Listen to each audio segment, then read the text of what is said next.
ఇక ఫలశ్రుతి.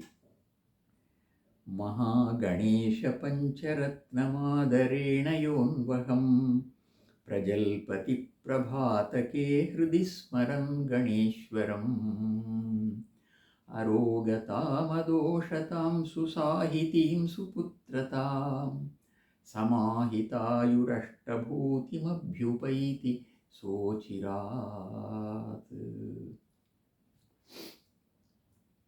ఇది మహాగణేశ పంచరత్నం అన్నారు. అంటే ఈ గణేశుడు మహాగణేశుడు అనే మాట వాడాడు. ఈశ్వరుణ్ణి మహేశ్వరుడు అన్నట్లుగా గణేశ్వరుణ్ణి కూడా మహాగణేశ్వరుడు అన్నారు. మహాగణేశ్వరుడు అన్న ఉద్దేశ్యం ఈయన పరాత్పరుడే, సాక్షాత్తు ఆ పరబ్రహ్మస్వరూపమే అని చెప్పినట్లు. కనుక ఆ మహాగణేశుని సంబంధించిన ఈ పంచరత్న స్తోత్రాన్ని, ఇది ఒక్కొక్కటి ఒక్కొక్క రత్నం, చాలా విలువైంది. అందుకని ఆ విలువైనటువంటి పంచరత్నాన్ని మనం ధరించాలి. ఆదరేణ యహ అన్వహం. అన్వహం అంటే ప్రతిరోజు ఎవరైతే ప్రేమగా, ఆదరంగా అన్నారు.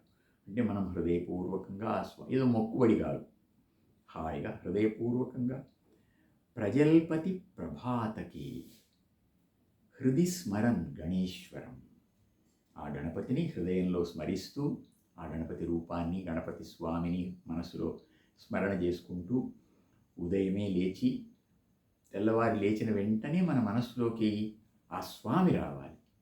ఆ స్వామి వచ్చేటట్లుగా ఈ ప్రజల్పనం చెయ్యాలి. అంటే దీన్ని స్మరించాలి, ఈ శ్లోకాలను ఆవృత్తి చేయాలి. అలా చేసినట్లయితే ఫలితం ఏమొస్తుంది మనకు అంటే, ఆ రోజంతా, ఆ జీవితం అంతా, ఒక రోజు శ్రద్ధగా సుఖంగా గడిచిపోతే ఇలాగే రోజులన్నీ గడుస్తాయి. రోజులన్నీ గడిస్తే కాలం గడిచిపోయింది. కనుక ఎట్లా ఉంటుందట ఆ రోజులు గడవడం? అరోగతాం, శారీరకమైన రోగాలు ఉండవు. అదోషతాం, మానసికమైన దోషాలు ఉండవు. సుసాహితీం, మంచి సంస్కారం వస్తుంది. సుపుత్రతాం, మన తర్వాతి తరాల వాళ్ళందరూ మంచివాళ్ళుగా ఉంటారు. సమాహిత ఆయు, దీనివల్ల సమగ్రమైన ఆయుస్సు, సంపూర్ణమైన ఆయుర్దాయం. అష్టభూతి, ఉన్నంతకాలం అష్టైశ్వర్యాలు, ఇంతకంటే కావాల్సింది ఏముంది? కనుక అభ్యుపైతి, చక్కగా అభ్యుదయాన్ని పొందుతాడు.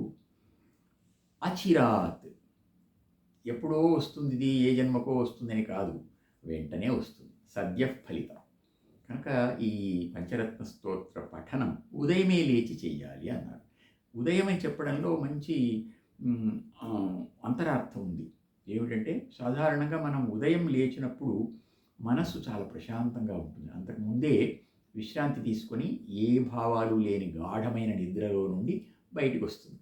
వచ్చిన వెంటనే మనం ఈ భగవంతుని స్వరూపాన్ని మనస్సుకు అందజేస్తే ఆ మనస్సులో భగవంతుడి రూపం స్థిరంగా నిలబడుతుంది. మొదట నిలిచిన తర్వాత ఇంకా మిగిలిన వ్యవహారం ఎంత చేసినా ఆ భగవంతుడి కాళ్ళ ముందు మనం చేసినట్లు ఉంటుంది, ఆ భగవంతుడి పాదాల ముందు సమర్పణ చేసినట్లు ఉంటుంది. కనుక ఉదయమే చేయండి ఈ పని అని శంకరుల వారు మనకు సూచన చేస్తున్నారు. గురువులు కనుక ఆదేశిస్తున్నారని చెప్పుకోవాలి. మనకి ఒక ఆదేశం, మనకు ఒక మార్గదర్శనం చేస్తున్నారు. ఎంత బాగుంటుందో. మహాగణేశ పంచరత్నమాదరేణ యోన్వహం ప్రజల్పతి ప్రభాతకే హృది స్మరన్ గణేశ్వరం అరోగతామదోషతాం సుసాహితీం సుపుత్రతాం సమాహితాయురష్టభూతిమభ్యుపైతి సోచిరాత్.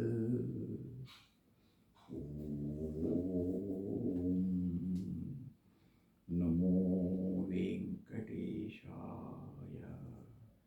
శ్రీ మహాగణాధిపతయే నమః. శ్రీరామకృష్ణ గురవే నమః. ఓం నమో వెంకటేశాయ.